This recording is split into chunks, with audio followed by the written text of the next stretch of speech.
this guy's garage. Like and subscribe. But in all seriousness, though, you want an exemption from the Excise Tax Act. You say it's not a wine, and these are small shops that have limited production capacity and shouldn't be subject to the excise duty. Just yes? Okay, good. Could you say yes, just so it's in the record? Yes. Okay, thank you. All right. Mr. Dufour, I like you, I'm kind of shaking my head around this increase in the capital gains tax. All of the indicators are from all of the experts, including Deputy Governor Rogers, are that we have a productivity crisis in this country. We lag behind Europe, we lag behind the United States, and in my mind, when you increase taxes on capital gains, you're actually taxing productivity, because what you're taxing is the increase in wealth derived from the combination of investment and labor inputs that created that wealth.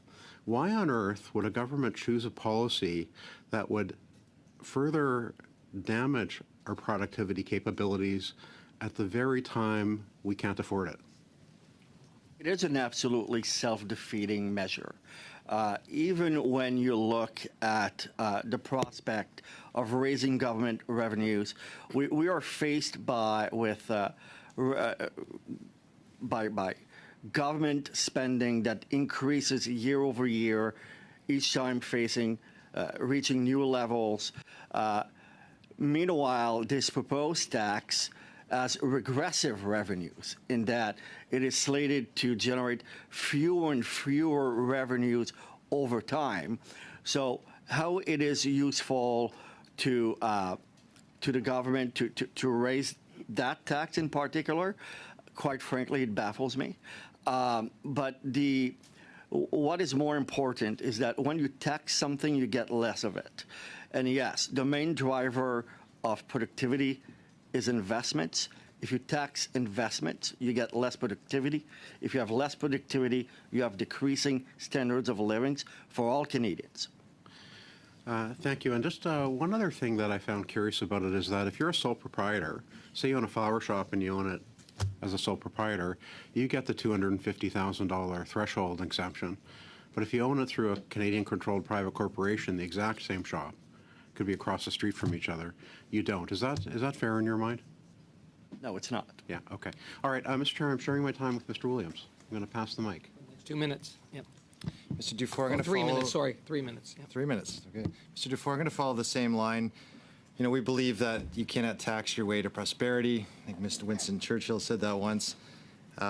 But in this budget, we see that a government is trying to hike taxes on investment, and anyone with experience in entrepreneurship and investment see how that will stifle growth. We're in a moment when capital is harder to access than at any time in the past generation. High interest rates and economic uncertainty mean that many high-growth companies and innovative products struggle to secure growth capital. So you've already made a pretty stark recommendation, but what should we be doing in C59 but others in order to ensure we get growth and better investment and, as you said, productivity in our companies? So what Canada needs is a low-tax environment and light-touch regulation. And we need to make sure that we have assessment processes that ensure that projects can actually happen in this country. It does feel like we are unable to get shovels in the ground, either because of various regulation or because the numbers don't make sense, and we are making those the financial requirements that are needed to make sure that investments are coming to Canada. This is all getting trickier and trickier by the minute, and with each passing budget, and this situation is becoming, quite frankly, untenable. One of the biggest problems also is highly skilled talent shortage in Canada. One of the things that companies and highly innovative companies offer are stock options subject to capital gains tax as a form of compensation. So can you just speak to the skilled labor shortage and how that's contributing to our productivity problem and our low growth problem in Canada? Absolutely, if I may. I think you're absolutely right in pointing out that a lot of corporations are going to offer stock options. A lot of corporations are rather small but growing fast are doing that because they're not able to pay the same amount to their employees as when they're fully mature corporations. For a lot of those employees, a change in capital gains means that this sort of compensation is a lot less attractive. So it essentially not going forward with the changed inclusion rate in capital for the capital gains tax would certainly help make it easier for innovative companies to attract and retain the talent that they need in order to achieve significant growth. Last question. One of the biggest barriers we're finding is interprovincial trade barriers as well. I know your organization has written extensively about this. Freeing those barriers could free up between $110 and $200 billion in GDP for Canada in the long run. This is a bigger topic than we have 1 minute for, but in 1 minute, what do we need to do to release these trade barriers? Should this have been in C-59 and others to increase competition and productivity, and what can we do about interprovincial trade? I think one thing that needs to be addressed is the issue that we still don't recognize a lot of trainings for professionals between provinces. So whereas provinces like Alberta have been leading the pack in reducing the number of different goods and services for which it's easier to do interprovincial trade. This has much lower barriers than all the other provinces.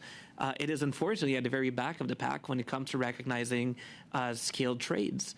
So for instance, a nurse trained in Manitoba, if that nurse were to move to Alberta, would not be able to practice their trade without undergoing significant retraining. Now, as far as I know, an Albertan's arm is very much the same as a Manitoban's arm, and yet we still have to do that retraining. So I think would be working with the provinces to make sure that a lot of those provincial regulatory requirements are dropped, or at least that they're significantly reduced, so that it becomes easier to trade. Thank you. Thank you, MP Williams. And now to MP Thompson, please.